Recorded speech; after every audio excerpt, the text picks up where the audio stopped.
엄마, 이게 뭐예요? 큰딸 서윤의 손이 떨렸습니다.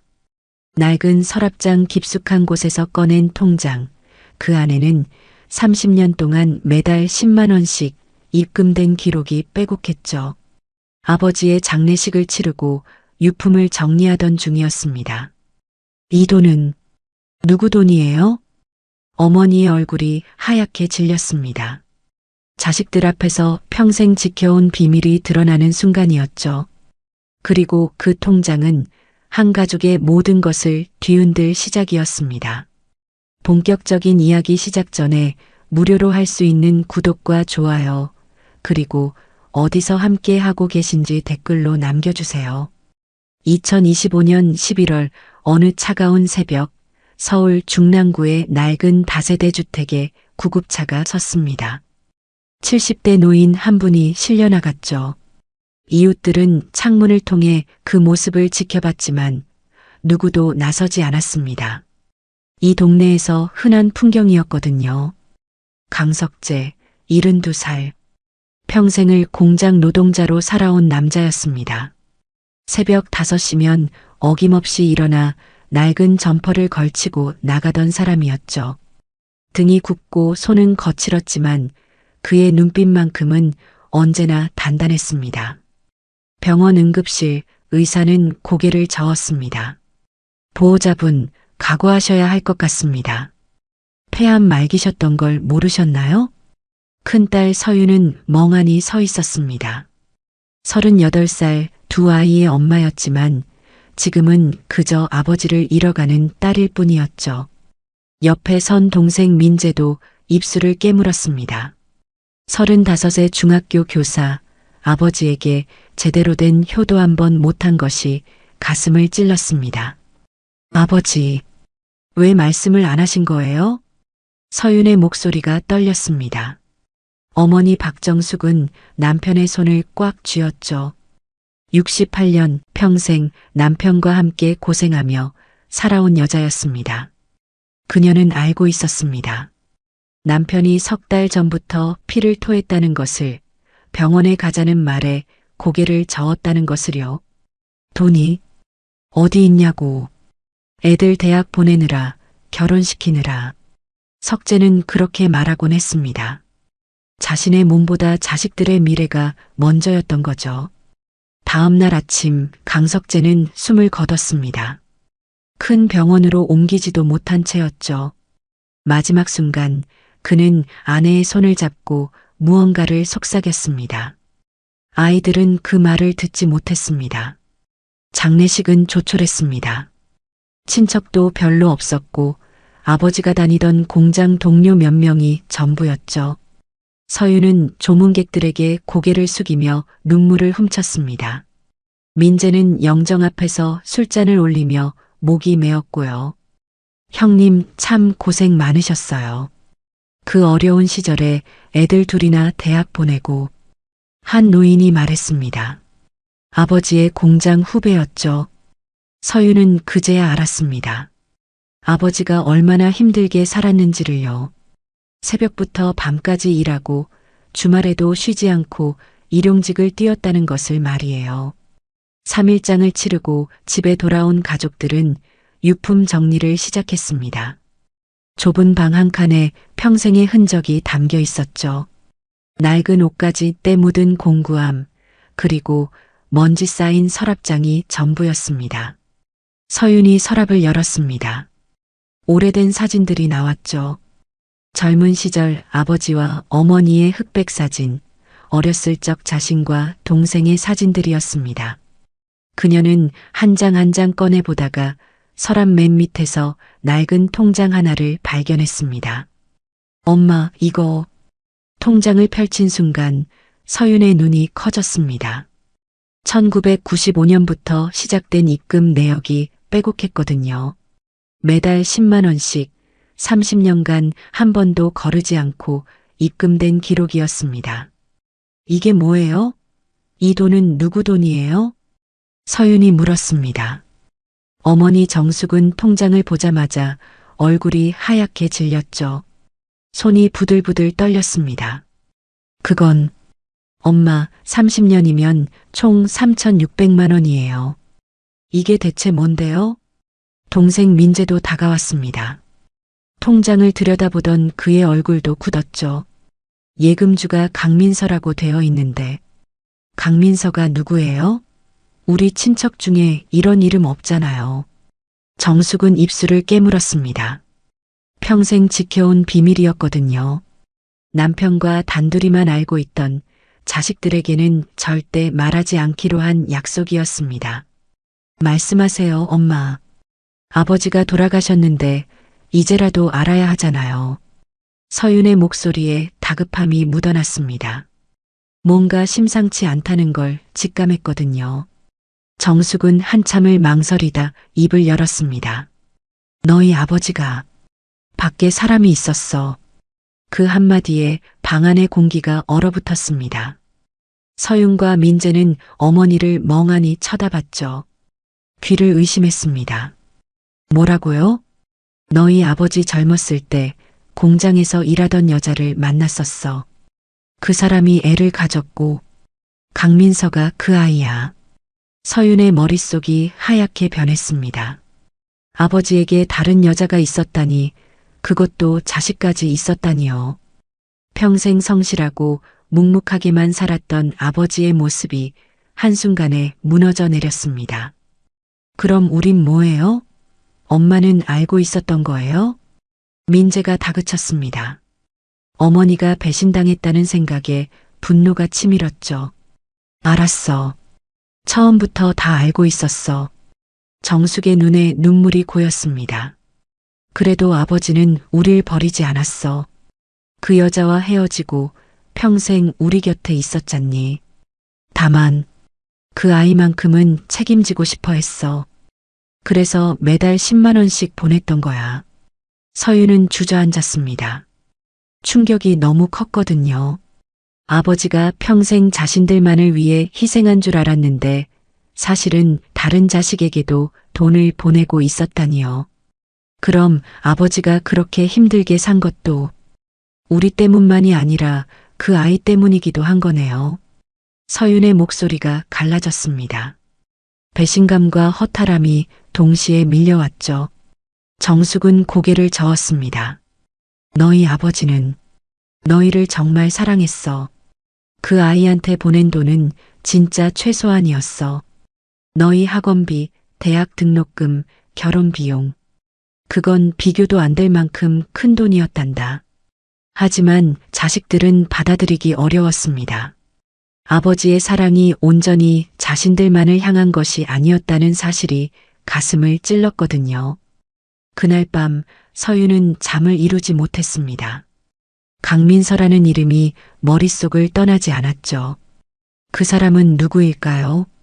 어디서 무엇하며 살고 있을까요? 그리고 자신들의 존재를 알고 있을까요? 다음 날 아침 서윤은 결심했습니다. 강민서를 찾아야겠다고요. 통장에 적힌 은행 지점을 찾아가면 뭔가 단서를 얻을 수 있을 거라 생각했습니다. 언니, 그냥 두는 게 낫지 않아? 괜히 건드렸다가 더 복잡해질 수도 있어. 민재가 말렸습니다. 하지만 서윤은 고개를 저었죠. 아니야. 아버지가 30년 동안 돈을 보냈다는 건 그만큼 그 사람이 중요했다는 거잖아. 우린 알아야 해. 아버지가 무슨 마음으로 그랬는지 서윤은 어머니에게 물었습니다. 강민서의 어머니는 누구였는지, 어떻게 만났는지를요. 정숙은 떨리는 목소리로 오래된 이야기를 꺼냈습니다. 이름은 윤희정이었어. 공장에서 같이 일하던 여자였지. 너희 아버지보다 5살 어렸고 참 착한 사람이었어. 그 말에 서윤은 놀랐습니다. 어머니가 그 여자를 미워하지 않는다는 게 이상했거든요. 그 사람도 어쩔 수 없었던 거야. 혼자 아이를 키우느라 얼마나 힘들었겠니. 정숙의 눈빛에는 원망보다 연민이 담겨 있었습니다. 같은 여자로서, 같은 어머니로서 이해하는 부분이 있었던 거죠.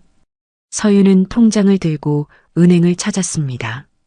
직원에게 사정을 설명하고 도움을 요청했죠. 하지만 개인정보 보호 때문에 쉽지 않았습니다.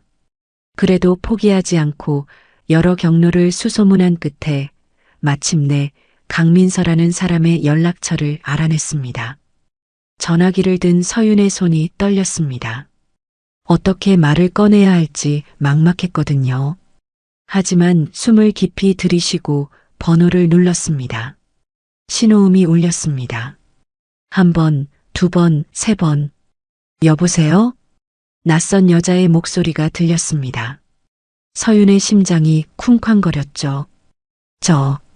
강민서 씨 맞으신가요? 네, 그런데요. 저는 강석재 씨의 딸입니다. 전화 너머로 숨소리가 멈췄습니다. 긴 침묵이 흘렀죠. 그리고 떨리는 목소리가 들려왔습니다. 아버지, 돌아가셨나요? 그 한마디에 서윤은 모든 걸 알았습니다. 강민서도 강석재를 아버지라고 불렀다는 것을요.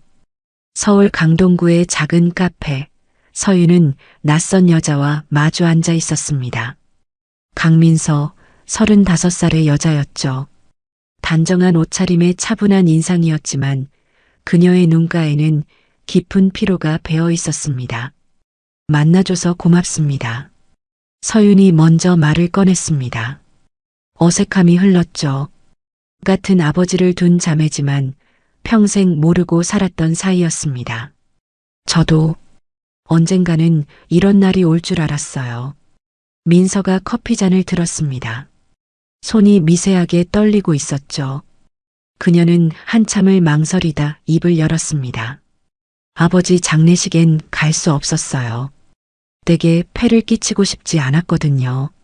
알고 계셨어요? 아버지가 돌아가신 걸 신문 부고란에서 봤어요. 매일 확인했거든요. 혹시나 해서.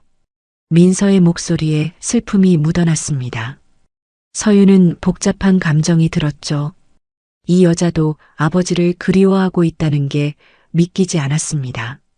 아버지가 매달 돈을 보내셨던 거 알고 있어요? 네. 어머니한테 들었어요. 제가 어렸을 때부터 쭉 그러셨대요. 민서는 가방에서 낡은 통장을 꺼냈습니다. 서윤이 가져온 것과 똑같은 통장이었죠. 30년의 세월이 고스란히 기록된 장부였습니다. 처음엔 몰랐어요. 15살 때 어머니가 말씀하시더라고요. 내 아버지가 매달 돈을 보내신다고. 그때부터 알았죠. 내게도 아버지가 있다는 걸. 서윤은 민서를 가만히 바라봤습니다. 그녀의 얼굴에서 아버지의 모습이 어렴풋이 보였거든요. 눈매와 인매가 비슷했습니다.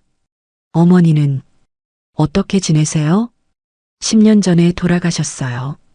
간암이었죠. 민서의 대답에 서윤은 숨이 막혔습니다. 그 여자도 이미 세상을 떠났다니요. 어머니는 마지막까지 아버지 욕을 하지 않으셨어요. 오히려 고마워하셨죠.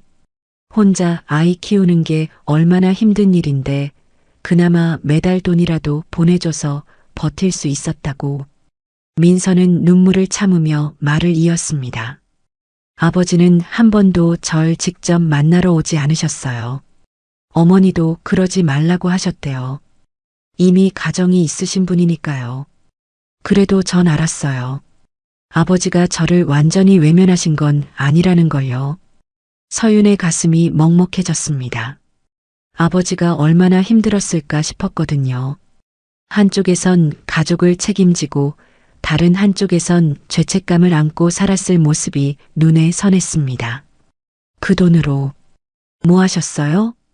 고등학교 졸업하고 바로 취직했어요. 어머니 병원비 내느라 대학은 못 갔고요. 그래도 지금은 작은 제과점에서 일하면서 그럭저럭 살고 있어요. 민서는 담담하게 말했지만 그 삶이 얼마나 고단했을지 짐작이 갔습니다.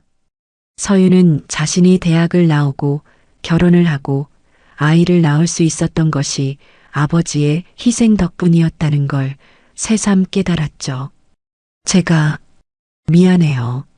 서윤이 고개를 숙였습니다. 무엇에 대한 사과인지 정확히 말할 순 없었지만 그저 미안했습니다. 아니에요. 언니가 미안해할 일은 아니에요. 민서가 손을 저었습니다. 그녀는 오히려 환하게 웃었죠. 전 행복했어요. 어머니가 살아계실 때는 힘들었지만 그래도 사랑받고 자랐거든요. 아버지가 보내주신 돈도 있었고요. 그걸로 충분했어요. 하지만 서유는 그 말이 진심인지 의심스러웠습니다. 누가 봐도 민서의 삶은 불공평했거든요. 같은 아버지를 뒀지만 한쪽은 모든 걸 받았고 한쪽은 그림자처럼 숨어 지냈으니까요. 며칠 뒤 서유는 동생 민재에게 민서를 소개했습니다. 민재는 처음엔 거부감을 드러냈죠. 왜 굳이 만나야 해? 그 사람은 우리 가족이 아니잖아. 민재야, 그 사람도 아버지의 딸이야. 우리가 인정하든 안 하든 그건 사실이야. 그래도 민재는 불편한 표정을 지었습니다. 아버지가 바람을 피워나은 자식이라는 사실이 쉽게 받아들여지지 않았거든요. 하지만 막상 민서를 만난 뒤 민재의 마음은 조금 흔들렸습니다. 민서가 생각보다 순박하고 착한 사람이었거든요. 아버지를 원망하지 않고 오히려 감사하게 여기는 모습이 놀라웠습니다. 형부님, 저 때문에 불편하실 텐데 만나줘서 감사해요. 민서는 정중하게 인사했습니다. 민재는 어색하게 고개를 끄덕였죠. 그냥 민재라고 불러요. 그렇게 세 남매는 어색하지만 조금씩 가까워졌습니다. 서유는 민서를 집으로 초대했고 어머니 정숙도 민서를 만났습니다. 어머님, 민서는 정숙 앞에서 눈물을 흘렸습니다. 평생 원망받아 마땅한 존재였는데 이렇게 얼굴을 마주하게 될 줄 몰랐거든요. 많이 힘들었지? 정숙은 민서의 손을 잡았습니다. 그녀도 나이가 들면서 마음이 많이 달라졌던 겁니다. 원망과 분노는 세월과 함께 녹아내렸고 이제는 그저 남편이 남긴 또 하나의 딸이 안쓰러울 뿐이었죠. 아버지가 돌아가시기 전에 마지막으로 하신 말씀이 뭔지 아니? 정숙이 물었습니다. 서윤과 민재가 귀를 기울였죠. 민서한테 미안하다고. 제대로 아버지 노릇 못해서 미안하다고 하셨어. 그 말에 민서는 주저앉아 울었습니다. 단 한 번도 만난 적 없는 아버지였지만 그래도 자신을 생각했다는 사실이 가슴을 뜨겁게 했거든요. 하지만 이 화해의 순간은 오래가지 못했습니다. 며칠 뒤 예상치 못한 사람이 나타났거든요. 강석재 씨 유족분들 계신가요? 낯선 남자가 집 앞에 섰습니다. 50대 중반으로 보이는 날카로운 인상의 남자였죠. 그는 명함을 내밀었습니다. 저는 변호사 홍태식이라고 합니다. 강석재 씨와 관련된 재산 문제로 찾아왔습니다. 서유는 어리둥절했습니다. 아버지에게 무슨 재산이 있다고 변호사가 찾아왔단 말인가요? 무슨 일이세요? 강석재 씨께서 생전에 작성하신 유언장이 있습니다. 그 내용을 집행하러 왔습니다. 유언장이요? 가족들은 모두 놀랐습니다. 아버지가 유언장을 썼다는 사실을 아무도 몰랐거든요. 변호사는 서류 가방에서 봉투를 꺼냈습니다. 법원 인증을 받은 정식 유언장이었죠. 가족들은 긴장한 얼굴로 그 내용을 지켜봤습니다. 강석재 씨는 명의로 된 부동산 한 채를 남기셨습니다. 경기도 남양주에 있는 작은 전원주택인데요. 시가로는 대략 2억 원 정도 됩니다. 2억 원이요? 민재가 소리쳤습니다. 아버지가 그런 재산을 가지고 있었다니 믿기지 않았거든요.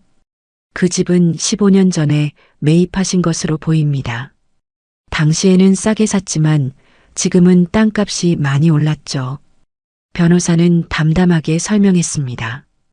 그리고 폭탄 선언을 했죠. 유언장에 따르면 이 부동산은 강민서 씨에게 전액 상속한다고 명시되어 있습니다. 순간 방안이 조용해졌습니다. 서윤과 민재는 서로를 쳐다봤죠. 민서는 눈이 휘둥그레졌고요. 잠깐만요. 그게 무슨 말씀이세요? 우리는요? 민재가 항의했습니다.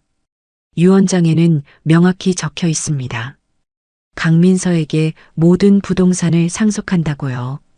나머지 유족분들께는 별도의 재산이 없습니다. 말도 안 돼요. 우리가 평생 아버지를 모시고 살았는데 갑자기 나타난 사람한테 전부 준다고요? 서윤도 목소리를 높였습니다. 감정이 격해졌죠. 아버지를 배신당한 기분이었습니다. 저는 민서가 떨리는 목소리로 말했습니다. 저는 그런 거 원한 적 없어요. 정말이에요.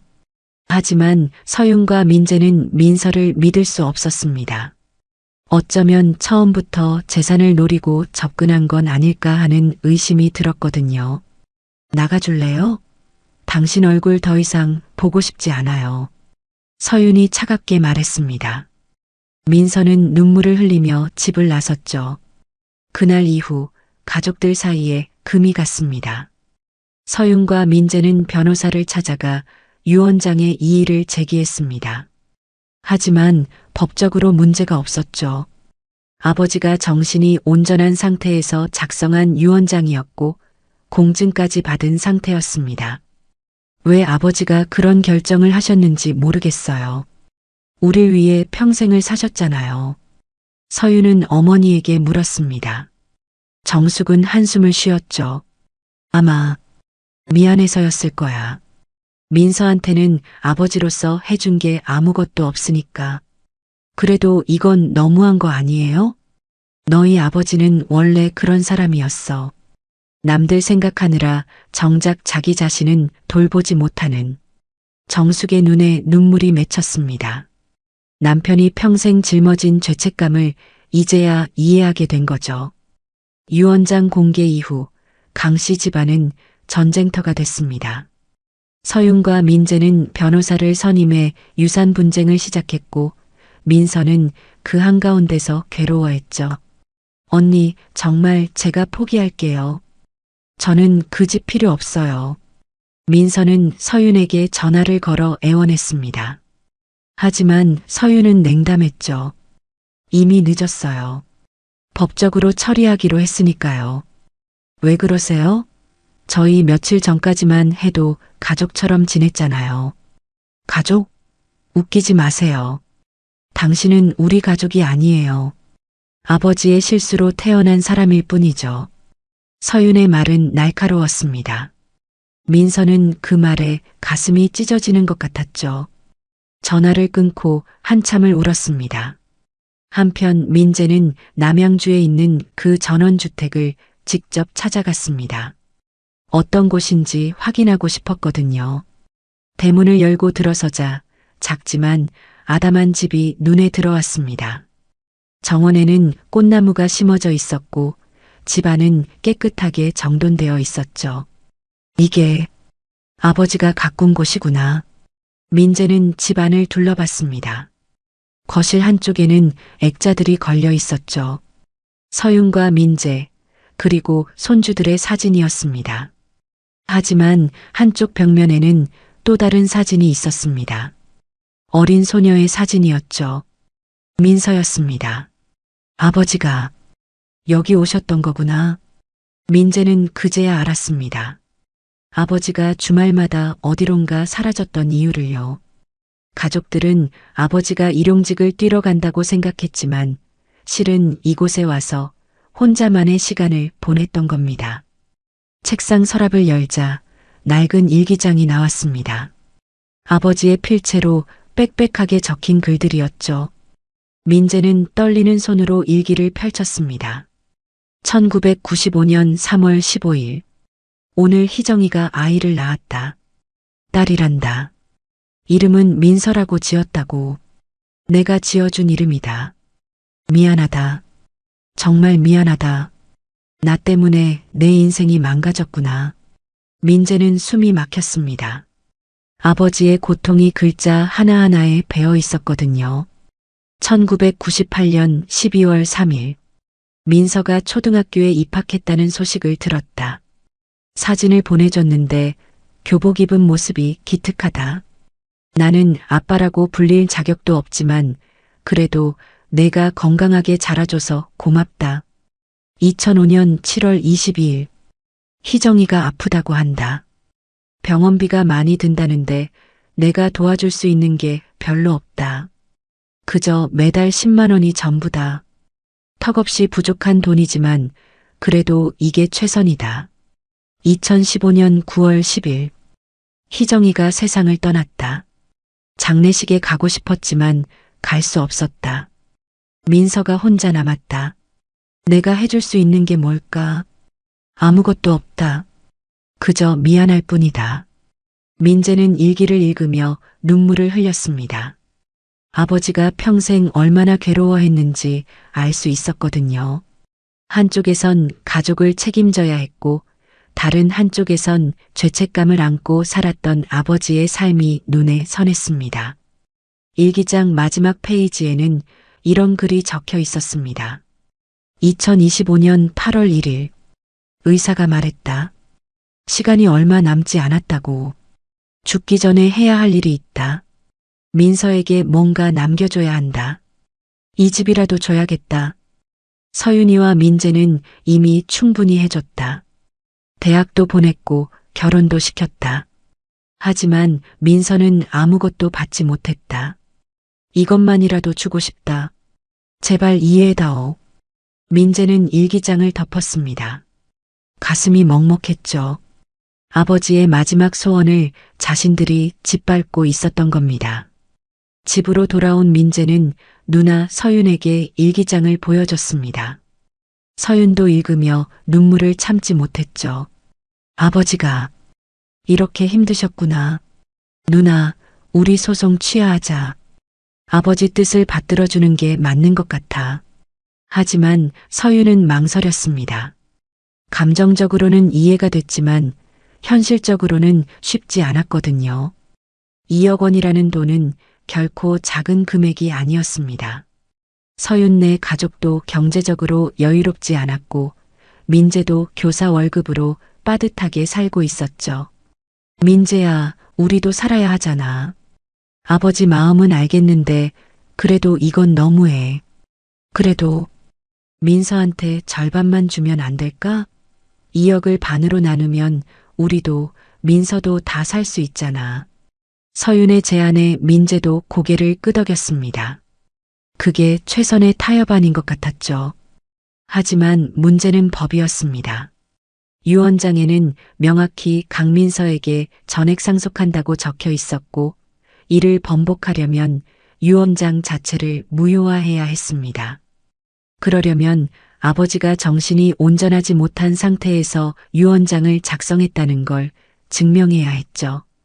서윤과 민재는 고민 끝에 그 길을 선택했습니다. 병원 기록을 뒤져 아버지가 치매 증상이 있었다는 진단서를 찾아냈고 이를 근거로 유언장 무효 소송을 제기했습니다. 아버지는 말기 암 환자였어요. 진통제를 과다 복용하면서 정신이 혼미한 상태였고요. 그런 상태에서 작성된 유언장은 법적 효력이 없습니다. 서윤의 변호사가 법정에서 주장했습니다. 반대편에 선 민서는 고개를 떨구고 있었죠. 피고 측은 어떻게 생각하십니까? 판사가 물었습니다. 민서는 천천히 일어섰습니다.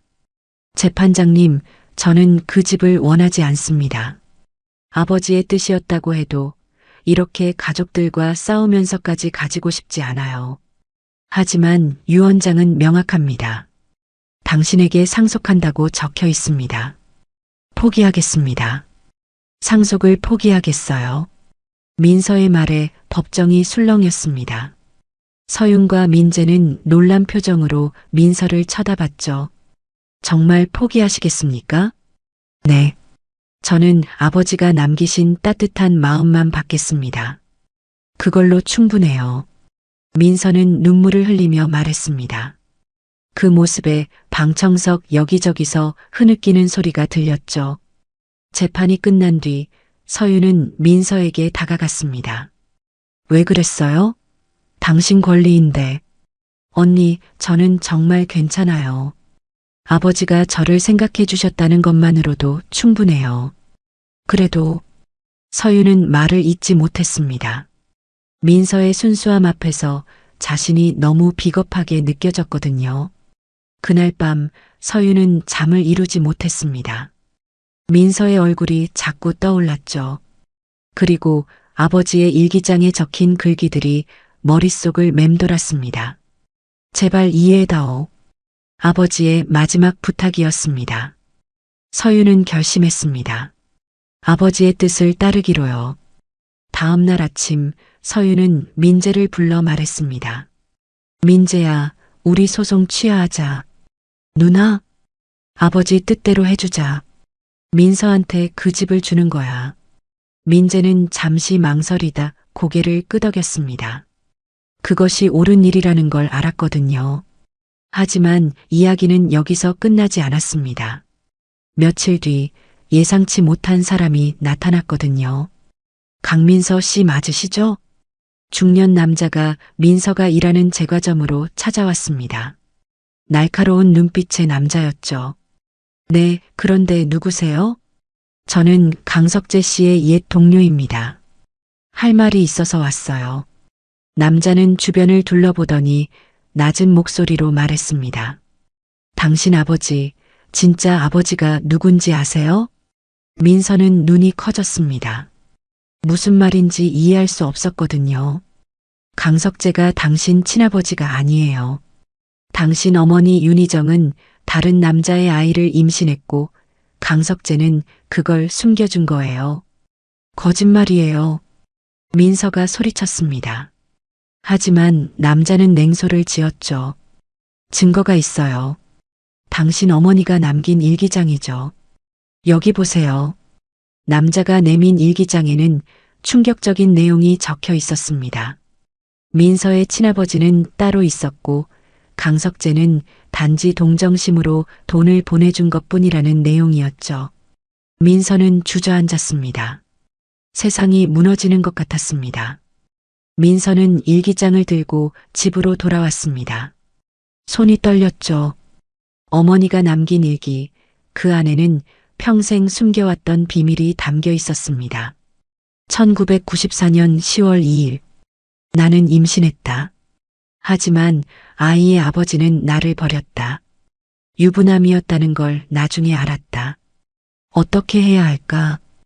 혼자 아이를 키울 수 있을까? 1995년 1월 18일. 석재 씨가 도와주겠다고 했다. 같은 공장에서 일하는 선배다. 착한 사람이다. 내 사정을 알고도 외면하지 않았다. 고마운 사람이다. 1995년 3월 15일. 민서를 낳았다. 석재 씨가 이름을 지어줬다. 자기 딸처럼 생각하겠다고 했다. 눈물이 났다. 세상에 이런 사람도 있구나. 민서는 일기를 읽으며 온몸이 얼어붙었습니다. 강석재는 자신의 친아버지가 아니었던 겁니다. 그저 어머니를 도와준 선한 사람이었을 뿐이었죠.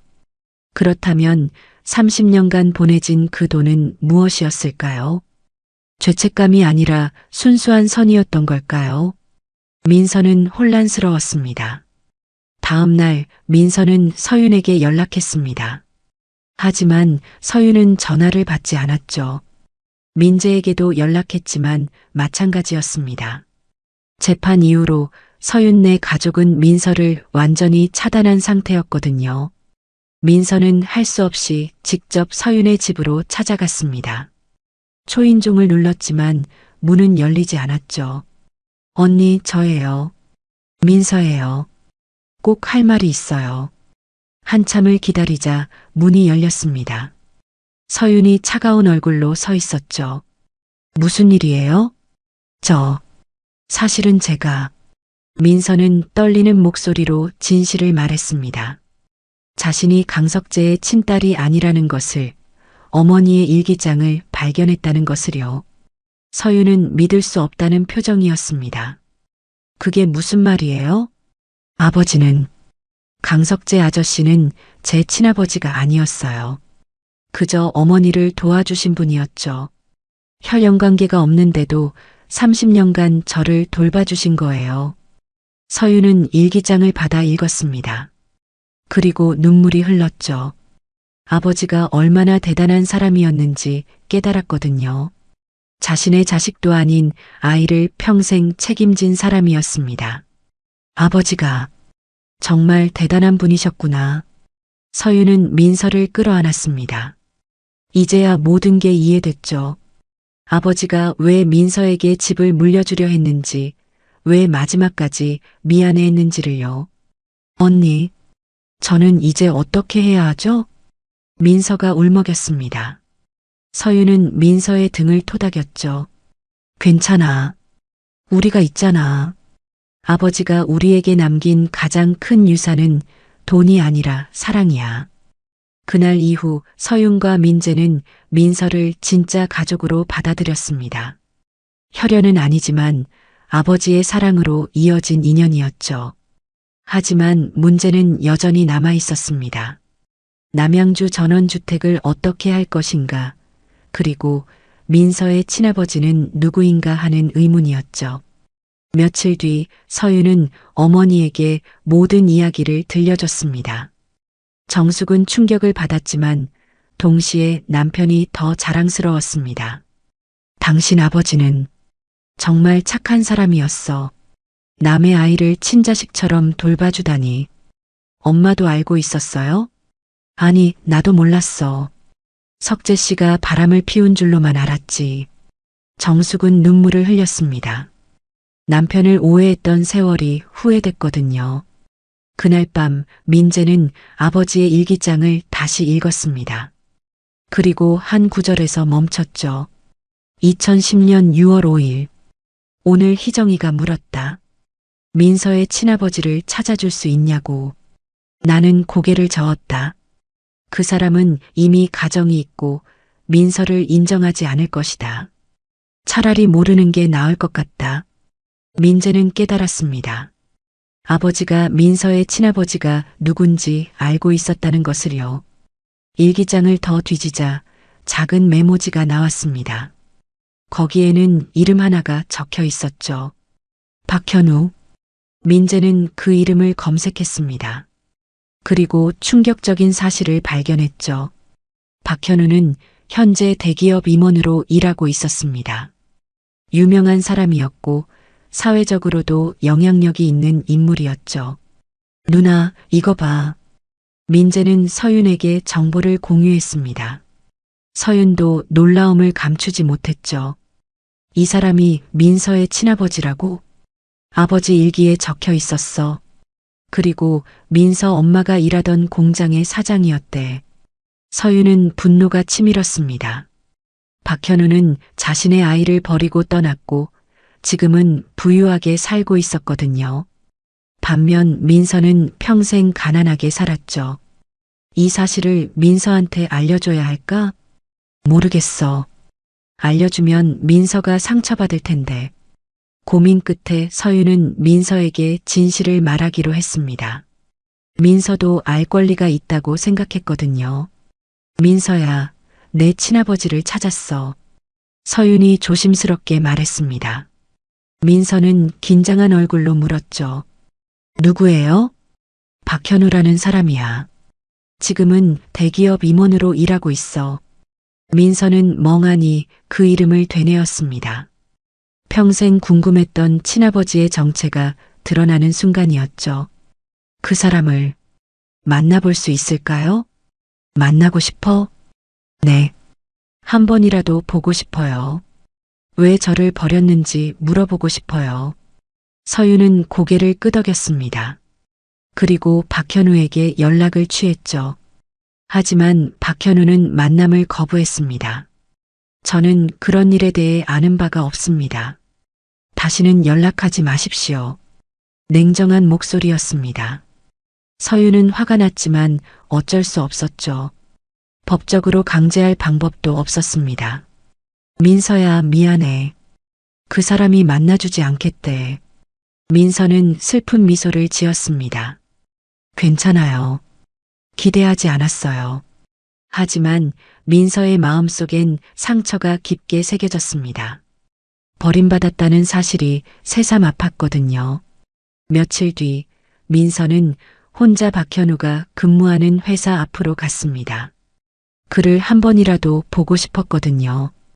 퇴근 시간이 되자 고급 승용차를 탄 남자가 나왔습니다. 민서는 그가 박현우라는 걸 직감했죠. 저기요. 민서가 다가갔습니다. 박현우는 귀찮다는 표정으로 쳐다봤죠. 누구십니까? 저는 강민서라고 합니다. 윤희정의 딸이에요. 박현우의 얼굴이 굳었습니다. 과거가 떠오른 거죠. 당신이 제 아버지죠? 무슨 소리를 하는 겁니까? 나는 당신을 모릅니다. 박현우는 차에 타려 했습니다. 하지만 민서가 문을 잡았죠. 왜 저를 버리셨어요? 왜 어머니를 혼자 두고 떠나신 거예요? 나요. 당장 놓지 않으면 경찰을 부르겠습니다. 박현우는 소리쳤습니다. 주변 사람들이 쳐다봤죠. 민서는 눈물을 흘리며 물러섰습니다. 평생 저를 궁금해했어요. 제 아버지가 누군지, 왜 저를 버렸는지. 이제 알았어요. 당신은 그냥 비겁한 사람이에요. 민서는 돌아섰습니다. 박현우는 차에 올라탔지만 백미러로 민서의 뒷모습을 지켜봤죠. 그의 얼굴에는 복잡한 감정이 스쳐 지나갔습니다. 그날 밤 민서는 서윤에게 전화를 걸었습니다. 언니, 저 만났어요. 박현우를 만났어요. 어떻게 됐어? 아무것도 안 됐어요. 그 사람은 저를 인정하지 않았어요. 서윤은 가슴이 아팠습니다. 민서가 또다시 상처받는 모습을 보고 싶지 않았거든요. 민서야, 괜찮아. 우리가 내 가족이야. 피는 안 섞였지만 우린 진짜 가족이야. 그 말에 민서는 울음을 터뜨렸습니다. 평생 찾던 것이 사실은 곁에 있었다는 걸 깨달았거든요. 강석재가 보여준 사랑, 그것이 진짜 가족의 의미였습니다. 여러분, 여기까지 이야기 들어보셨는데 어떠세요? 강석재 씨가 평생 지켜온 비밀, 그리고 그 비밀 속에 숨겨진 따뜻한 마음이 참 가슴 뭉클하죠. 혈연이 아니어도 누군가를 사랑하고 책임질 수 있다는 것, 그게 진짜 가족의 의미가 아닐까 싶습니다. 민서와 서윤네 가족이 어떻게 될지, 그리고 박현우는 과연 어떤 선택을 할지 궁금하시죠? 그럼 여러분, 다음 이야기도 계속 들어봐 주세요. 박현우는 집에 돌아와서도 민서의 얼굴이 머릿속을 떠나지 않았습니다. 거실 소파에 앉아 술잔을 기울이며 과거를 떠올렸죠. 30년 전 젊고 혈기왕성했던 시절의 자신이 보였습니다. 당시 그는 부친이 운영하는 공장의 관리직이었습니다. 대학을 갓 졸업한 26의 청년이었죠. 그곳에서 윤희정을 만났습니다. 21살의 어린 여공이었죠. 가난했지만 밝고 순수한 여자였습니다. 과장님, 오늘도 야근이세요? 희정은 늘 웃으며 말을 건넸습니다. 박현우는 그녀에게 끌렸죠. 신분의 차이가 있었지만 그런 건 중요하지 않았습니다. 둘은 몇 달간 은밀하게 만났습니다. 하지만 희정이 임신했다는 소식을 들었을 때 박현우는 도망쳤습니다. 당시 그는 이미 약혼자가 있었거든요. 재벌 2세와의 중매 결혼이 예정되어 있었죠. 희정의 임신은 그에게 재앙이었습니다. 미안해. 나는 너를 도와줄 수 없어. 그것이 마지막 말이었습니다. 박현우는 희정을 공장에서 해고시켰고 다시는 만나지 않았죠. 그리고 30년이 흘렀습니다. 이제 그는 성공한 사업가였습니다.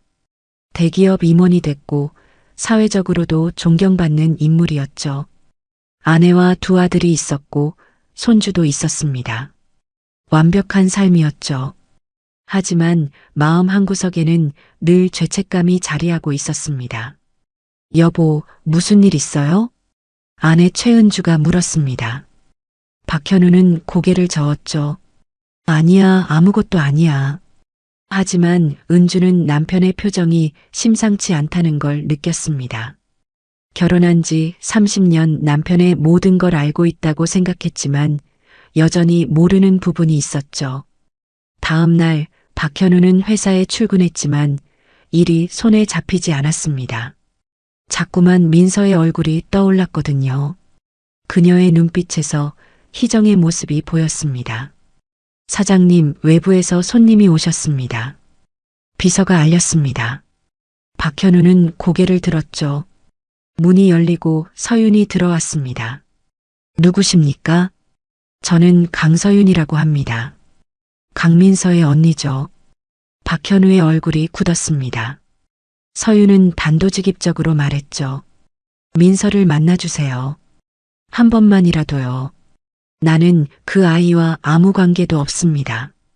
혈연 관계가 있잖아요. DNA 검사를 하면 밝혀질 텐데요. 서윤의 말에 박현우는 당황했습니다. 하지만 곧 냉정함을 되찾았죠. 그래서 뭘 원하는 겁니까? 돈입니까? 돈이 아니에요. 민서는 평생 아버지 얼굴 한 번 보지 못했어요. 그저 한 번만이라도 얼굴을 보고 이야기를 나누고 싶어 할 뿐이에요. 그럴 수 없습니다. 돌아가 주십시오. 박현우는 단호했습니다.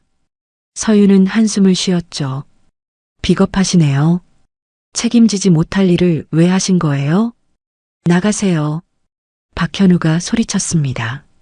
서윤은 명함을 책상 위에 놓고 나갔죠. 마음이 바뀌시면 연락 주세요. 민서는 계속 기다릴 거예요. 서윤이 떠난 뒤 박현우는 주저앉았습니다. 과거가 자신을 짓누르고 있었죠. 그는 알고 있었습니다. 언젠가는 이 문제와 마주해야 한다는 것을요. 한편 민서는 제과점에서 일하며 하루하루를 보냈습니다.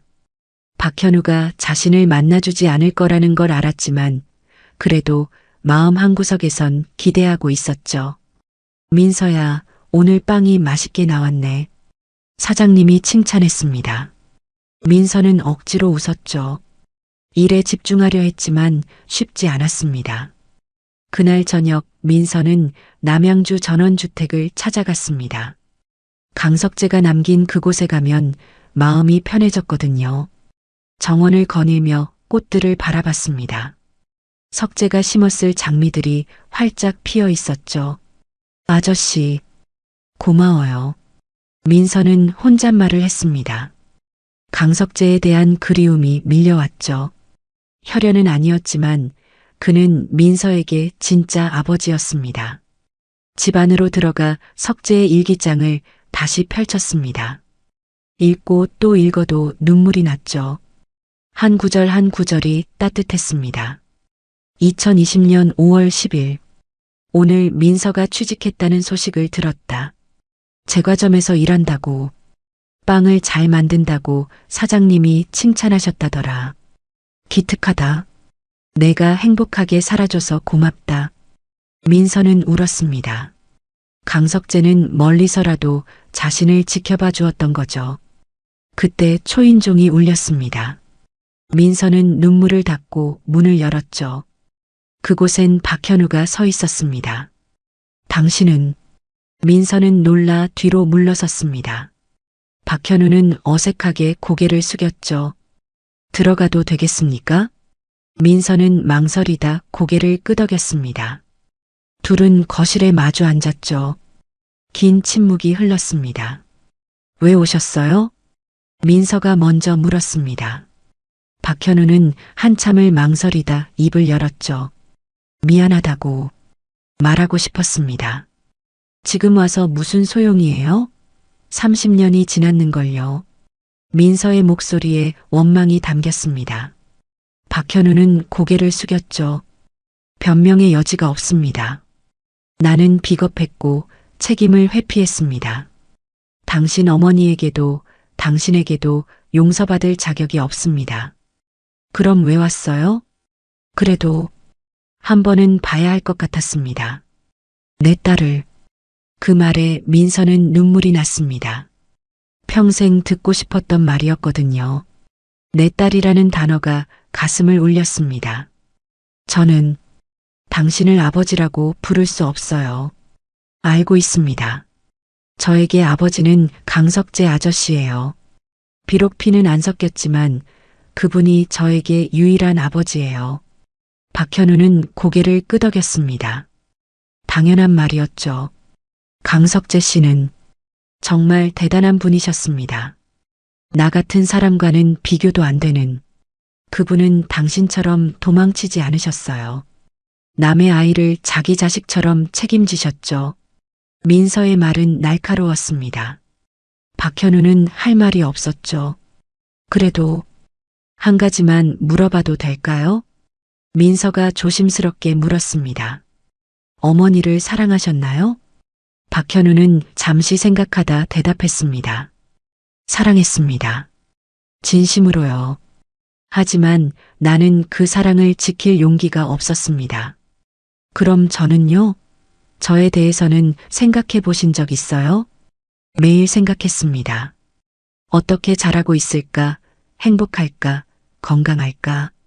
하지만 찾아갈 용기가 없었습니다. 민서는 복잡한 감정에 휩싸였습니다.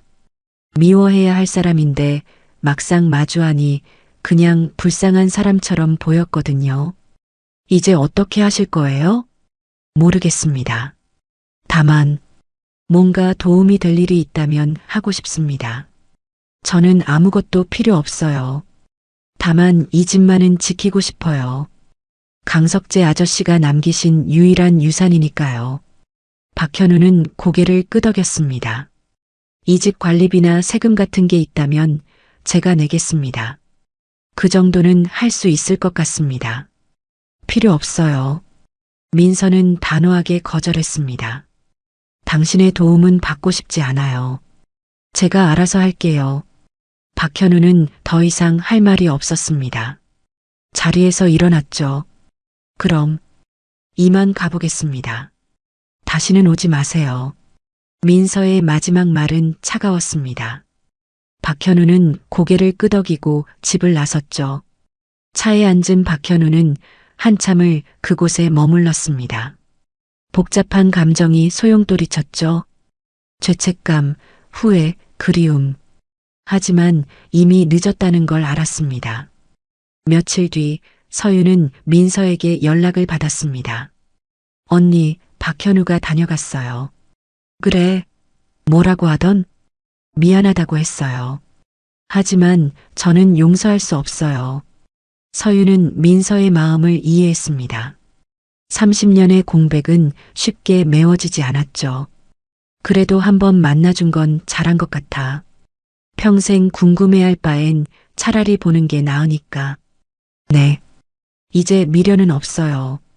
저에게 진짜 가족은 강석재 아저씨, 그리고 언니와 민재 오빠예요. 그 말에 서유는 눈시울이 붉어졌습니다. 민서야, 앞으로 우리 자주 보자. 명절에도 우리 집으로 와. 정말요? 그럼 넌 우리 가족이야. 민서는 처음으로 진심으로 웃었습니다. 평생 찾던 것을 드디어 찾은 기분이었죠. 하지만 이야기는 여기서 끝나지 않았습니다. 박현우의 아내 최은주가 모든 것을 알게 됐거든요. 남편의 과거를, 그리고 민서의 존재를요. 여보, 이게 대체 무슨 일이에요? 은주가 다그쳤습니다. 박현우는 할 말이 없었죠. 미안해. 숨기려던 건 아니었어. 30년 동안 숨긴 게 아니라고요? 밖에 딸이 있는데? 은주는 분노했습니다. 결혼 생활이 통째로 거짓말처럼 느껴졌거든요. 이혼할 거예요. 당신과는 더 이상 함께 살 수 없어요. 박현우는 무너져 내렸습니다. 자신의 과거가 현재를 파괴하고 있었죠. 최은주는 짐을 싸기 시작했습니다. 30년 결혼 생활이 하루아침에 무너지는 순간이었죠. 두 아들은 어머니를 말렸지만 소용없었습니다. 엄마, 진정하세요. 아버지도 잘못하셨지만. 잘못? 이게 단순한 잘못이야? 밖에 딸이 있었다고. 은주는 소리쳤습니다. 배신감과 수치심에 온몸이 떨렸죠. 박현우는 서재에 틀어박혀 있었습니다. 모든 것이 무너지고 있었죠. 회사에서도 소문이 돌기 시작했습니다. 임원에게 숨겨진 딸이 있다는 이야기였죠. 사장님, 이사회에서 물러나시는 게 좋을 것 같습니다. 회장이 말했습니다. 박현우는 고개를 숙였죠. 자신이 쌓아온 모든 것이 한순간에 무너지고 있었습니다. 한편 민서는 이 모든 상황을 알게 됐습니다. 서윤이 전해준 소식이었죠. 민서야, 박현우 집안이 난리래. 부인이 이혼하겠다고 하고 회사에서도 문제가 생겼대. 민서는 복잡한 심정이었습니다. 박현우를 미워했지만 그가 이렇게까지 무너지는 걸 원하진 않았거든요. 제 탓인가요? 아니야. 그 사람 자업자득이야. 젊었을 때 책임지지 않은 대가를 지금 치르는 거지. 하지만 민서는 마음이 무거웠습니다. 자신 때문에 한 가정이 파탄 나고 있었으니까요. 며칠 뒤 박현우의 아들 박준혁이 민서를 찾아왔습니다. 30살의 청년이었죠. 그는 민서를 째려보며 말했습니다. 당신 때문에 우리 가족이 망가졌어요. 저는 당신이 나타나지만 않았어도 아버지는 괜찮으셨을 거예요. 엄마도 떠나지 않았을 거고요. 준혁의 목소리에는 원망이 가득했습니다. 민서는 할 말이 없었죠. 저도 원해서 태어난 게 아니에요. 그리고 제가 찾아간 것도 아니고요. 그래도 당신이 조용히 있었어야죠. 왜 아버지를 찾아간 거예요? 저도 아버지 얼굴이 보고 싶었어요. 그게 그렇게 잘못인가요? 두 사람은 팽팽하게 대립했습니다. 서윤이 중간에서 말렸죠. 그만하세요. 민서는 아무 잘못도 없어요. 잘못한 건 당신 아버지예요. 준혁은 분한 표정으로 돌아섰습니다. 하지만 떠나기 전에 한마디 했죠. 당신 때문에 아버지가 죽을지도 몰라요. 그것까지 책임질 수 있어요? 그 말에 민서는 충격을 받았습니다. 서윤이 물었죠. 무슨 소리예요? 박현우가 어떻게 됐다는 거예요? 아버지가 극단적인 생각을 하고 계세요. 모든 걸 포기하려고 해요.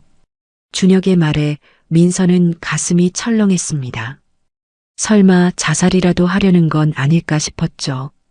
그날 밤 민서는 잠을 이루지 못했습니다. 박현우가 자꾸 머릿속에 떠올랐거든요.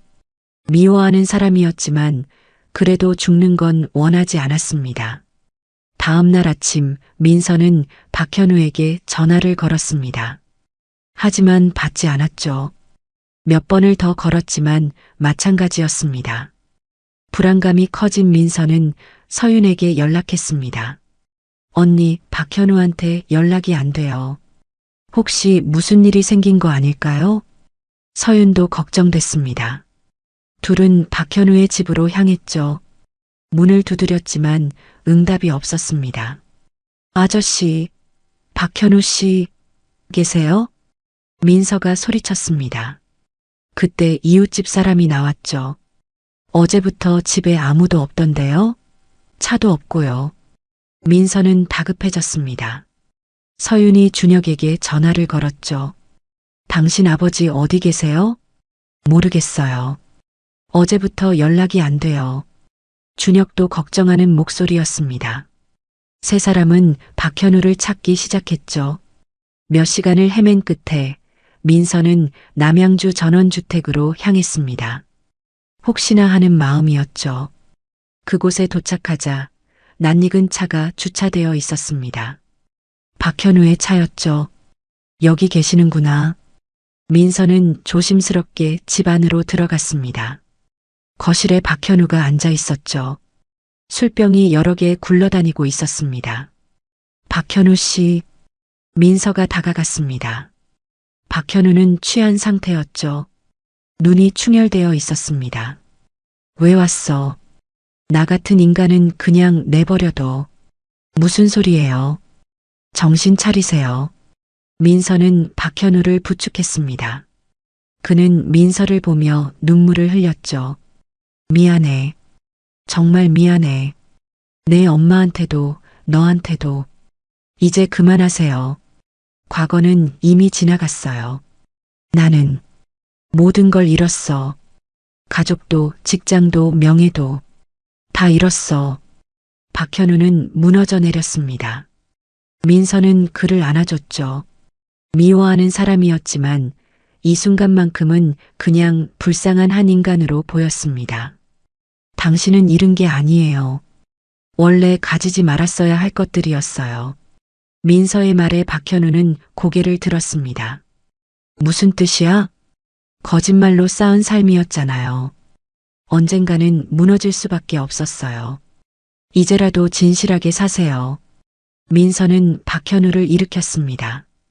그리고 밖으로 데리고 나갔죠. 서윤과 준혁이 기다리고 있었습니다. 아버지, 준혁이 달려왔습니다. 박현우는 아들을 보며 울음을 터뜨렸죠. 미안하다. 아빠가 잘못했다. 괜찮아요. 이제 다시 시작하면 돼요. 준혁은 아버지를 안았습니다. 민서는 그 모습을 지켜보며 돌아섰죠. 이제 자신이 할 일은 끝났다고 생각했습니다. 며칠 뒤 박현우는 기자회견을 열었습니다. 모든 것을 공개하기로 결심한 거죠. 저는 30년 전 한 여성과 관계를 맺었고 그분은 제 아이를 낳았습니다. 하지만 저는 비겁하게 도망쳤습니다. 그 아이가 바로 강민서 씨입니다. 기자들이 술렁였습니다.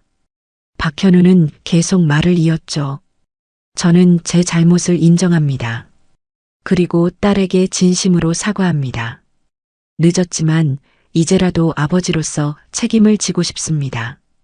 기자회견 영상은 뉴스를 타고 퍼져나갔습니다. 민서도 그 영상을 봤죠. 복잡한 감정이 들었습니다. 드디어 인정했네요. 서윤이 말했습니다. 민서는 고개를 끄덕였죠. 이제 좀 편해질 것 같아요. 숨기지 않아도 되니까요. 앞으로 어떻게 할 거야? 박현우를 받아들일 거야? 민서는 잠시 생각하다 대답했습니다. 모르겠어요. 하지만 완전히 외면하진 않을 것 같아요. 그래도 제 생물학적 아버지니까요. 서윤은 민서의 손을 잡았습니다. 내가 결정하는 게 맞아. 우린 내 편이야. 민서는 눈물을 흘렸습니다. 평생 외로웠지만 이제는 진짜 가족이 생긴 기분이었죠. 박현우의 기자회견 이후 민서의 삶은 급격히 변했습니다. 언론의 관심이 쏟아졌거든요. 제과점에도 기자들이 찾아왔고 민서는 하루아침에 유명인이 됐죠. 민서 씨, 박현우 회장님과 화해하실 건가요? 아버지로 인정하시나요? 질문 공세가 이어졌습니다. 민서는 당혹스러웠죠. 사장님이 나서서 기자들을 막았습니다. 그만하세요. 우리 직원 괴롭히지 마시고. 하지만 기자들은 물러서지 않았습니다. 결국 민서는 제과점 일을 그만둘 수밖에 없었죠. 사장님 죄송해요. 제 때문에 가게에 피해가. 괜찮아, 민서야. 내 잘못이 아니야. 사장님은 따뜻하게 위로해줬습니다. 하지만 민서는 미안했죠. 집으로 돌아온 민서는 서윤에게 전화를 걸었습니다. 언니, 저 일을 그만뒀어요. 뭐? 왜? 기자들이 너무 많이 몰려와서 가게에 피해를 줄 수가 없었어요. 서윤은 한숨을 쉬었습니다. 박현우의 기자회견이 오히려 민서에게 독이 된 거죠. 우리 집으로 와. 당분간 여기서 지내. 괜찮아요, 언니. 제가 알아서 할게요. 알아서 하긴. 당장 와. 서윤의 단호함에 민서는 고개를 끄덕였습니다. 그날부터 민서는 서윤의 집에 머물렀죠. 한편 박현우는 모든 직책에서 물러났습니다. 이사회에서 강제로 퇴출당한 거죠. 30년간 쌓아온 커리어가 하루아침에 무너졌습니다. 회장님, 정말 유감입니다. 동료들이 위로했지만 박현우는 담담했습니다. 이미 각오했던 일이었거든요. 집에 돌아온 박현우는 텅 빈 거실을 마주했습니다. 아내는 이미 집을 나갔고 아들들도 따로 살고 있었죠. 홀로 남은 그는 과거를 돌아봤습니다. 내가 제대로 살았던 적이 있었나? 후회가 밀려왔습니다. 하지만 이미 늦었죠. 되돌릴 수 없는 시간들이었습니다. 며칠 뒤 박현우는 민서에게 편지를 보냈습니다. 직접 만나기는 부담스러울 것 같아 편지를 택한 거죠. 민서에게 나는 내 아버지라고 불릴 자격이 없는 사람이야. 하지만 그래도 생물학적으로는 내 아버지가 맞아. 30년간 내 곁에 없었던 것을 후회한다. 내 어머니를 버린 것도 너를 외면한 것도 모두 내 잘못이야. 이제라도 아버지 노릇을 하고 싶지만 내가 원하지 않는다면 강요하지 않을게. 다만 한 가지만 부탁하고 싶어. 너의 삶을 행복하게 살아줘. 그것만이 내가 바라는 전부야. 내가 필요한 게 있다면 언제든 연락해. 늦었지만 이제라도 아버지로서 책임을 지고 싶어. 박현우 올림. 민서는 편지를 읽으며 눈물을 흘렸습니다. 미워하고 싶었지만 완전히 미워할 수 없었거든요. 서윤이 물었습니다. 뭐라고 써 있어? 미안하다고. 이제라도 책임지고 싶다고. 어떻게 할 거야? 민서는 한참을 고민했습니다. 그리고 결심했죠. 한번 만나볼래요. 제대로 이야기를 나눠보고 싶어요. 서윤은 민서의 선택을 존중했습니다. 며칠 뒤 민서와 박현우는 조용한 카페에서 만났죠. 와줘서 고마워. 박현우가 먼저 인사했습니다. 민서는 어색하게 고개를 끄덕였죠. 편지 잘 받았어요. 진심이었어. 늦었지만 이제라도 아버지가 되고 싶어. 왜요? 지금까지 잘만 외면하고 사셨잖아요. 민서의 말은 날카로웠습니다. 박현우는 할 말이 없었죠. 변명하지 않을게. 내가 비겁했어. 하지만 이제는 달라지고 싶어. 달라진다고요? 무엇이 달라질 수 있죠? 모든 걸 잃었어. 직장도, 가족도, 명예도. 이제 남은 건 너뿐이야. 박현우의 목소리에 절박함이 묻어났습니다. 민서는 복잡한 감정에 휩싸였죠. 저는 당신을 아버지라고 부를 수 없어요. 적어도 지금은요. 알아. 그래도 괜찮아. 하지만 완전히 외면하지는 않을게요. 천천히, 아주 천천히 관계를 만들어가 보죠. 박현우의 눈에 눈물이 맺혔습니다. 고마워. 정말 고마워. 둘은 그렇게 조심스럽게 관계를 시작했습니다. 일주일에 한 번씩 만나 차를 마시며 이야기를 나눴죠. 처음에는 어색했지만 시간이 지나며 조금씩 가까워졌습니다. 어렸을 때 뭐 먹는 거 좋아했어? 박현우가 물었습니다. 떡볶이요. 어머니랑 같이 길거리 떡볶이 먹는 게 좋았어요. 나도 떡볶이 좋아해. 그래요? 신기하네요. 작은 공통점을 발견할 때마다 둘은 조금씩 가까워졌습니다. 한편 박현우의 아내 최은주는 이혼 소송을 진행하고 있었습니다. 하지만 아들들의 설득으로 조금씩 마음이 흔들리고 있었죠. 엄마, 아버지를 용서해 주세요. 준혁이 애원했습니다.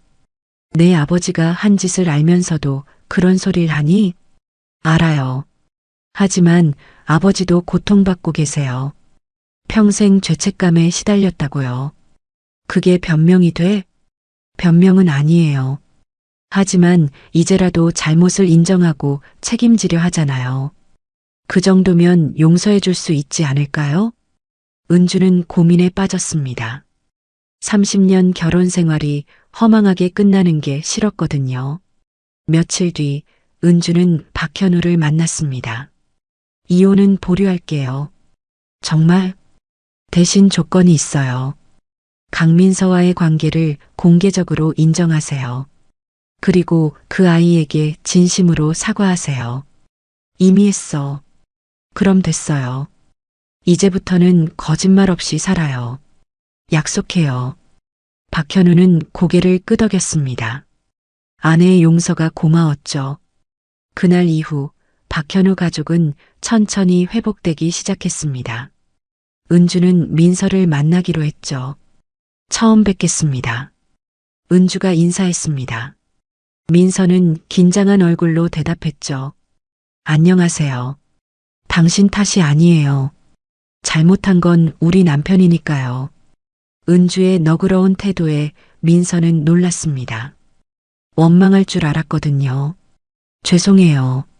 제 때문에 가정이. 아니에요. 이미 금이 가 있던 가정이었어요. 당신은 그저 진실을 드러낸 것뿐이에요. 은주는 민서의 손을 잡았습니다. 앞으로 우리 가족이 되어줄래요? 그 말에 민서는 눈물을 흘렸습니다. 평생 원했던 것이었거든요. 진짜 가족이 되는 것이요. 하지만 이 모든 화해의 순간 예상치 못한 반전이 찾아왔습니다. 강석재의 옛 동료가 다시 나타난 거죠. 강민서 씨 할 말이 있습니다. 그 남자는 충격적인 사실을 폭로했습니다. 당신 어머니 윤희정은 사실 박현우의 아이를 임신한 게 맞습니다. 일기장은 조작된 거예요. 민서는 얼어붙었습니다. 무슨 소리예요? 강석재 씨가 당신을 보호하려고 일부러 일기를 조작한 겁니다. 박현우가 책임을 회피하지 못하도록요. 세상이 다시 한번 뒤집히는 순간이었습니다. 민서는 충격에 휩싸였습니다. 어머니의 일기장이 조작됐다니 믿을 수 없었거든요. 하지만 그 남자는 증거를 내밀었죠. 이걸 보세요. 강석재 씨가 남긴 진짜 메모입니다. 메모에는 이렇게 적혀 있었습니다. 민서는 박현우의 친딸이 맞다. 하지만 박현우가 도망칠까봐 일기를 조작했다. 민서가 버림받지 않도록 내가 평생 책임지겠다. 민서는 주저앉았습니다. 강석재가 얼마나 자신을 사랑했는지 깨달았거든요. 박현우가 도망칠까봐 일부러 거짓 일기를 만들고 평생 혼자 짊어진 거였습니다. 강석재 아저씨. 민서는 울음을 터뜨렸습니다. 서윤이 달려와 민서를 안아줬죠. 괜찮아, 민서야. 아버지는 널 정말 사랑하셨어. 민재도 고개를 끄덕였습니다. 피가 섞이지 않았어도 아버지는 진심으로 널 딸로 여기셨어. 민서는 서윤과 민재의 품에서 한참을 울었습니다. 강석재의 사랑이 얼마나 컸는지 이제야 완전히 이해했거든요. 이 사실은 곧 박현우에게도 전해졌습니다. 그는 경악했죠. 민서가 내 친딸이었다고? 네. 강석재 씨가 당신을 시험한 겁니다. 당신이 책임을 회피할까봐 일부러 거짓 정보를 흘린 거죠. 박현우는 무릎을 꿇었습니다. 강석재의 깊은 사랑 앞에서 자신이 얼마나 비겁했는지 깨달았거든요. 나는 정말 최악의 아버지였어. 박현우는 민서를 찾아갔습니다. 무릎을 꿇고 사과했죠. 민서야, 미안해. 정말 미안해. 나는 내 친아버지면서도 책임을 회피했어. 반면 강석재 씨는 피 한 방울 안 섞였는데도 평생 널 지켜줬지. 민서는 박현우를 일으켰습니다. 이제 알았으니 됐어요. 강석재 아저씨가 왜 그렇게까지 하셨는지 이제 이해가 돼요. 용서해 줄 수 있겠니? 시간이 필요해요. 하지만 노력은 해볼게요. 박현우는 눈물을 흘렸습니다. 딸의 너그러운 마음이 고마웠거든요. 그날 이후 박현우는 진심으로 변했습니다. 민서를 위해 작은 제과점을 차려줬죠. 민서가 일하던 곳과 비슷한 곳이었습니다. 이건 내가 해줄 수 있는 최소한이야. 받아줘. 민서는 망설이다 받아들였습니다. 이제는 박현우를 완전히 거부하지 않기로 했거든요. 제과점은 잘 됐습니다. 민서의 손길이 닿은 빵들은 동네에서 유명해졌죠. 서윤과 민재도 자주 들러 응원해줬습니다. 민서야, 장사 잘 되네? 네, 언니. 덕분에요. 무슨 덕분이야? 내 실력이지. 서윤은 자랑스럽게 웃었습니다. 민서도 환하게 웃었죠. 한편 박현우는 새로운 삶을 시작했습니다. 대기업 임원직은 잃었지만 작은 컨설팅 회사를 차렸죠. 명예보다는 진실한 삶을 택한 겁니다. 아내 은주와의 관계도 회복됐습니다. 둘은 다시 대화하기 시작했고 조금씩 가까워졌죠. 여보, 미안했어. 나도 미안해요. 당신만 탓했던 것 같아요. 아니야. 내가 잘못했어. 이제는 거짓 없이 살게. 부부는 서로를 꽉 안았습니다. 30년 결혼 생활의 위기를 넘긴 순간이었죠. 아들 준혁도 민서를 받아들이기 시작했습니다. 처음엔 적대적이었지만 민서의 선함을 보며 마음이 열렸거든요. 누나, 제가 너무 심했죠? 아니야. 내 입장에서는 당연한 거였어. 이제부터는 진짜 가족처럼 지내요. 준혁은 민서의 손을 잡았습니다. 민서는 고개를 끄덕였죠. 그렇게 모든 것이 제자리를 찾아가는 듯 했습니다. 하지만 민서의 마음 한구석에는 여전히 강석재에 대한 그리움이 자리하고 있었죠. 어느 날 민서는 남양주 전원주택을 찾았습니다. 강석재가 남긴 그곳에서 그의 존재를 느끼고 싶었거든요. 정원에 앉아 하늘을 바라봤습니다. 따뜻한 바람이 불어왔죠. 아저씨, 보고 싶어요. 민서는 혼잣말을 했습니다. 그때 정원 한쪽에서 뭔가 빛나는 것이 보였습니다. 다가가 보니 작은 상자였죠. 상자를 열자 편지 한 통이 들어 있었습니다. 강석재의 필체였죠. 민서에게. 이 편지를 읽고 있다면 아마 나는 이미 세상을 떠났을 거야. 미안하구나. 끝까지 곁에 있어주지 못해서. 너는 내 친딸이 아니야. 하지만 나에게는 세상에서 가장 소중한 딸이었어. 내가 태어난 순간부터 내 엄마 희정이가 세상을 떠나던 순간까지, 그리고 그 이후로도 쭉 나는 너를 사랑했단다. 박현우가 내 친아버지야. 그 사람은 비겁했지만 나쁜 사람은 아니야. 언젠가는 책임을 지려 할 거라고 믿어. 그때가 되면 너무 미워하지 마. 사람은 누구나 실수를 하니까. 이 집은 내 거야. 여기서 행복한 추억을 많이 만들어라. 그리고 가끔은 나를 기억해줘. 내가 행복하면 나도 하늘에서 행복할 거야. 사랑한다, 민서야. 아빠가. 마지막 문장에서 민서는 울음을 터뜨렸습니다. 강석재가 스스로를 아빠라고 부른 것은 이 편지가 처음이었거든요. 아빠. 민서는 하늘을 올려다봤습니다. 눈물이 뺨을 타고 흘렀죠. 고마워요, 아빠. 정말 고마워요. 며칠 뒤 민서는 서윤, 민재, 그리고 박현우 가족을 모두 초대했습니다. 남양주 전원주택에서 작은 모임을 가진 거죠. 오늘 여러분을 부른 이유가 있어요. 민서가 말했습니다. 모두가 귀를 기울였죠. 강석재 아버지가 남긴 편지를 읽었어요. 그분은 저를 끝까지 딸로 여기셨어요. 그리고 저도 그분을 영원한 아버지로 기억할 거예요. 모두가 고개를 끄덕였습니다. 하지만 박현우 씨도 제 아버지예요.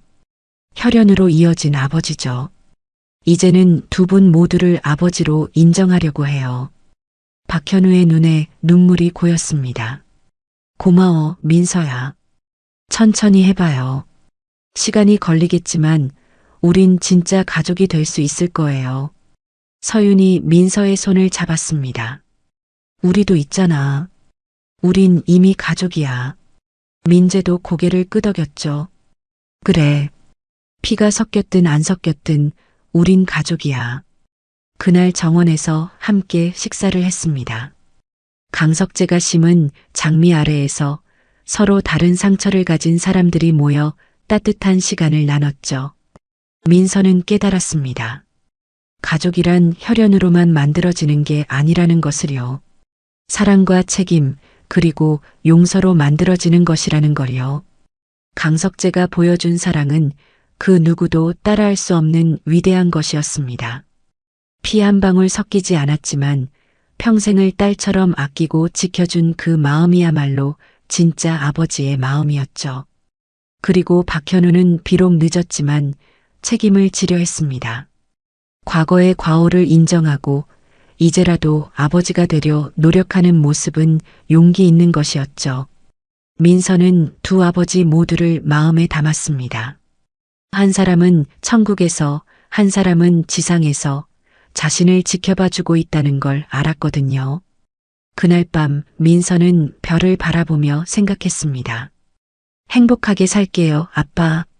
두 분 아빠 모두에게 자랑스러운 딸이 될게요.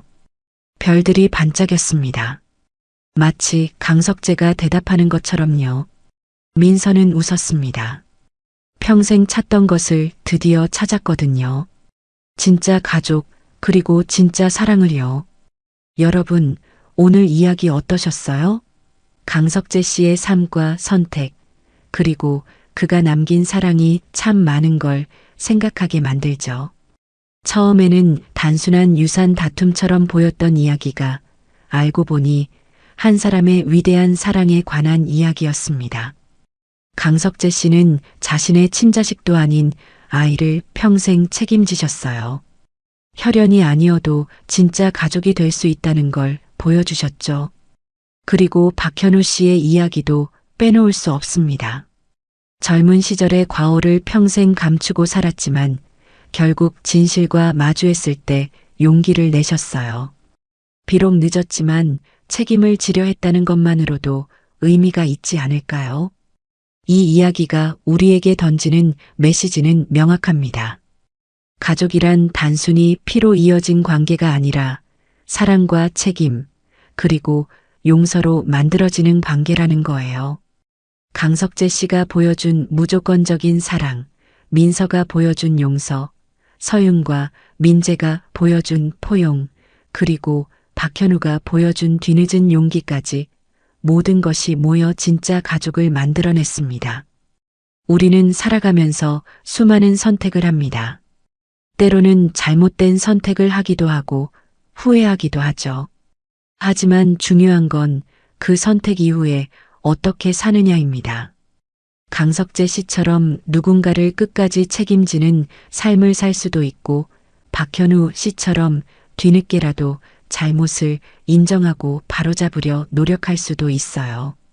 여러분께도 오늘 이야기가 작은 위로와 지혜가 되었으면 좋겠습니다. 그리고 기억해 주세요. 진짜 사랑은 혈연을 넘어선다는 것을요. 구독과 좋아요 부탁드립니다. 다음에도 좋은 이야기로 찾아뵙겠습니다. 감사합니다.